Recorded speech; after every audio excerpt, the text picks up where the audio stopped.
Welcome to Charli Jane Speakers Radio. This is the show where we share speaking tips, tools, and resources to help you grow your public speaking business. Our goal at Charli Jane is to get you, the speaker, on the platform in front of thousands of people so that you can teach and motivate your audience, enriching and empowering them to lead fulfilling lives. And now, here's your host, Wendi McNeil.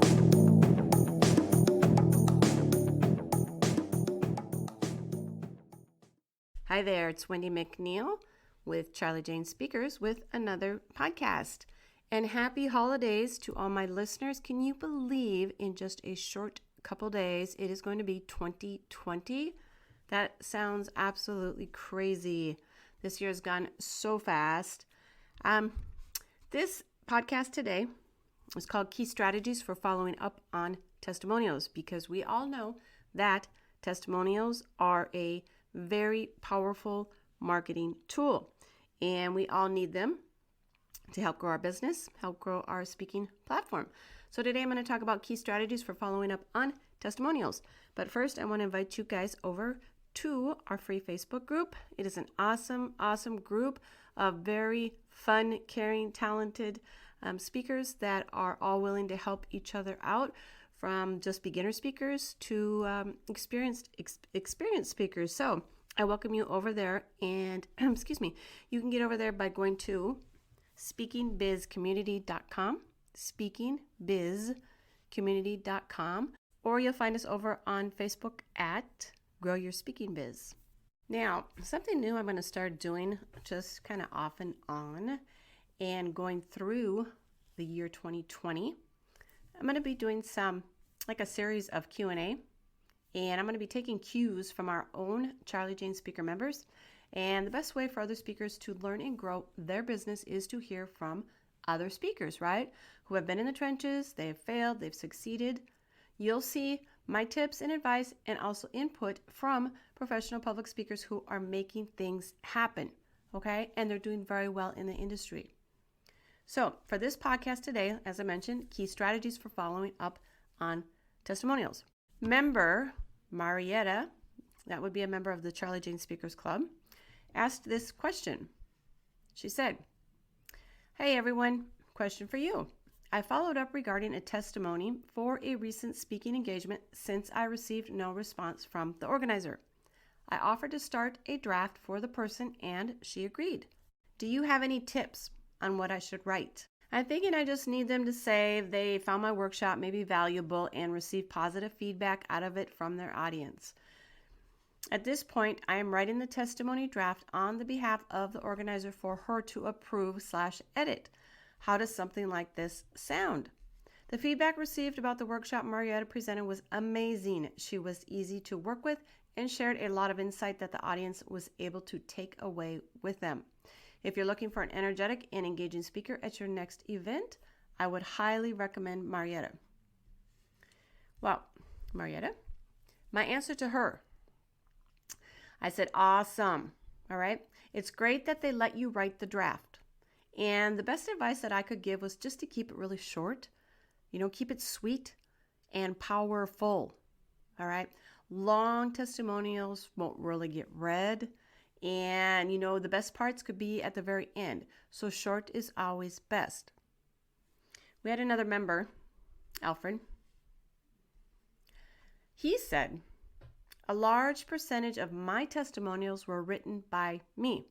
I often include a draft, kind of to help get them started, and they typically send it back and say, use it as is. Sometimes they come back as is with some extra glowing remarks added. Some tips: avoid superlatives.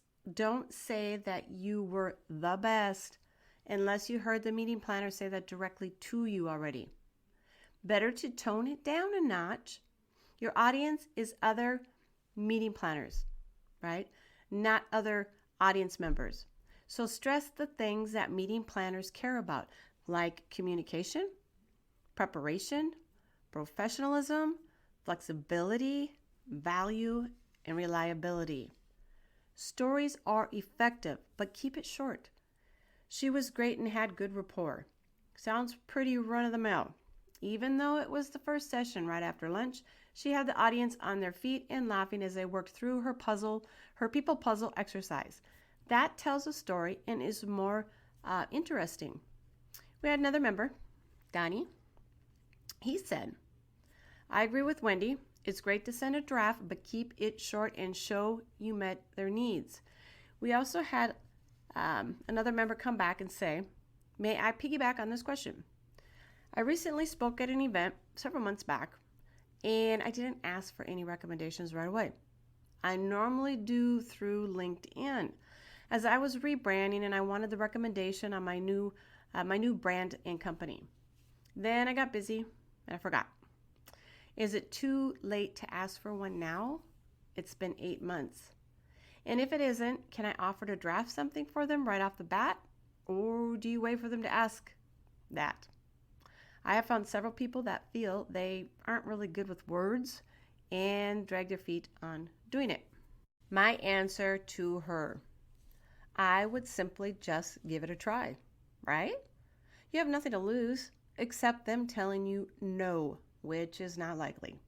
In the initial email, I would ask for a testimonial and say you have drafted one below for their convenience and they can make adjustments if they would like.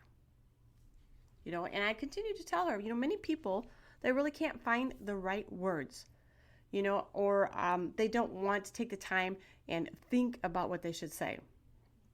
I myself would prefer a draft, and then I'd modify it if need be.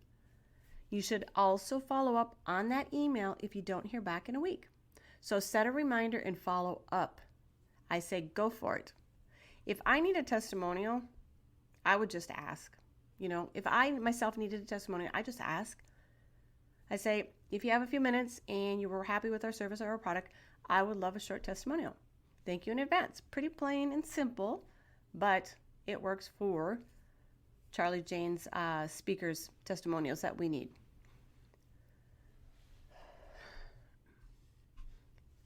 Now, another member actually shared with us kind of like a little template, a little email template. He said this was written for one of my clients, but the gist is similar. So I'm going to share the template and I'll put it in the show notes. I'll put a link in the show notes so you can go and find that and then just kind of customize it for yourself when you are following up with testimonials. Then we had another member, Kevin, say, here are some questions I ask. What specifically was your favorite part about Kevin's presentation and why? Number 2, if you were to recommend Kevin to your best friend, what would you say? Number 3, what's one thing you will do differently after listening to Kevin's presentation? Kevin continued to say, I agree with Wendi and others. Just keep it short and sweet. Sometimes if someone sends a long testimonial, I edit it into a shorter version, using their words, of course, and sentiments. Then I send it back and ask if I can use this shorter version as their testimonial. I continued to add to this, and I said, I want you to just ask. I want you to just ask.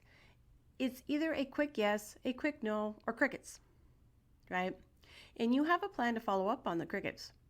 A no could just mean they're busy, not that you aren't worthy. Sometimes I think our fear holds us back a lot, or we feel we are bothering them. And this is not the case. And it only resides normally in our own heads. Please remember that testimonials, again, are a very, very powerful marketing strategy, a very powerful marketing tool. They need to be placed on your website to showcase your credibility. Okay? Like I mentioned earlier, it helps build your speaking platform strong. I have worked with planners and speakers going on 2 decades now. 2 decades. And they will look for them. Okay? Mark my words, they will look for testimonials. So step out of your comfort zone. Be bold and just ask. You worked hard for it and you deserve a glowing testimonial. Remember too, that you don't need dozens and dozens. You only need a handful of authentic, glowing, meaningful, and engaging testimonials to reassure future clients and planners. Think quality, not quantity, okay? Think quality, not quantity, and cultivate the best ones to highlight who you are and what you do when you're at your best. Okay? That is it, guys, gals, for this podcast and some key strategies for following up on testimonials. Go get them and do not be afraid to ask. Like I said, you deserve them. You need them. You need them as part of your marketing. So don't wait and don't let fear hold you back. Okay? So that is it for this podcast. And again, I would love to see you all over in our free Facebook group, Grow Your Speaking Biz.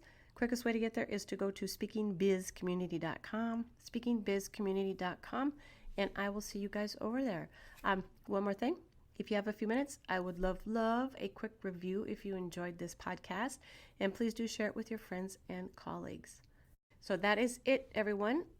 Have a great day.